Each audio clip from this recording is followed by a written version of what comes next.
आमर प्रत्येक मान्य श्रोता को आज विशेष दिवस अभिनंदन ज्ञापन करे।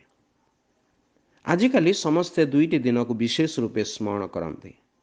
प्रथमटा जन्मदिन, द्वितीयटा हूँ मरण दिन। किंतु केवल जड़े व्यक्ति जन्म दिन सहित मरण दिन सहित पुनरुत्थान दिन मध्य स्मरण करा जाए। से होउछन्ति प्रभु जीशु ख्रीष्ट। जगत रे जन्मित प्रत्येक व्यक्ति मृत्यु द्वारा जगत रु दूरेई जाइछन्ति। सेमानक समाधि गुड़िक मध्य बंद थिबा बेले प्राय 2000 वर्ष तले समाधि प्राप्त होइथिबा प्रभु जीशु ख्रीष्टଙ୍କ समाधि आज शून्य और खोला होई पड़िछि। अनेक दर्शक माने से स्थान को जाती भ्रमण निमंते, पापी मानवर मुक्ति निमंते आपना को बलिदान करी तृतीय दिवस रे मृत्युर बंधन छिंडाई मृत्यु को पराजित करे प्रभु जीशु ख्रीष्ट मृत्युंजयी होई अछन्ति।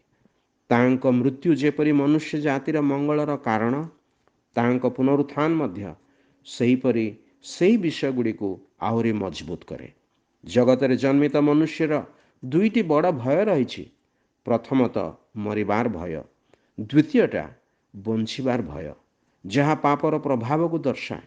किंतु प्रभु जीशु ख्रीष्टଙ୍କ पुनरुत्थान एई भय गुड़िकर समाधान करे। बाइबल कहे, अतएव जेपरि जड़े लोक द्वारा पाप और पाप द्वारा मृत्यु जगत रे प्रवेश कला, आउ सही प्रकारे मृत्यु समस्त लोकों प्रति घटिला, जेणु समस्ते तो पाप कले। प्रिय बंधु, शैतान मनुष्य को पापरे ठेली देइछि, तथापि मनुष्य निज कामना द्वारा आकर्षित होई पाप करिछि ओ करि चालिछि ओ मृत्यु निज उपर को आनिछि।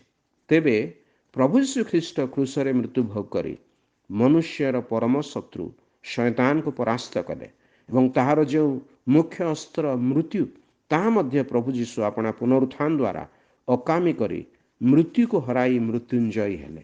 जो माने ताहांक ठारे विश्वास करती से माने अनंत जीवन प्राप्त होई ताहांक सहित अनंत काल वास करिवे। सेतेबेले पवित्र बाइबल रो एई विषय सफल हब। जय मृत्यु को ग्रास करिअछि। रे मृत्यु काहीं तोर जय, रे मृत्यु काहीं तोर नाहुड़। दयाकरी प्रथम करती 15 अध्यायर 55 पद देखंतु। प्रिय बंधु, आउ केते काल पापरे पराजय रे जीवन यापन करिवे। प्रभु श्रीख्रीष्ट को निजर प्रभु और त्राणकर्ता रूपे ग्रहण करंतु। ताहांक विजय जीवन अनुभव करंतु। जहन लिखित सुसमाचार 14 अध्याय 19 पदरे स्वयं प्रभु जीशु ख्रीष्ट एहीपरि कहती, कारण मु जीवित आउ तुम्हें माने मध्य जीवित रहिब। ईश्वर आपणको साहाय्य करंतु। धन्यवाद।